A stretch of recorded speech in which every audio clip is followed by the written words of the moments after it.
Hello everyone, good morning. Kumusta kayong lahat? So ayan po, ang ganda ng view. Diyos ko, mawala yung problema natin dito pag napunta tayo dito. Parang ang linis ng ano.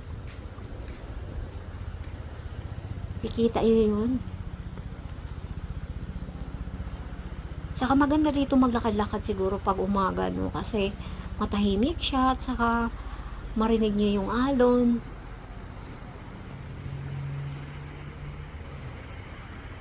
O diba, ang ganda pakinggan ng ano, ang ano ng alon. May mga tao din naman po, hindi talaga siya crowded. Yung iba nagsiswimming doon. Basta ganito talaga, oh, sobrang linis, parang ang sarap mag-swimming pag ganito. So ayun lang po guys, maraming salamat.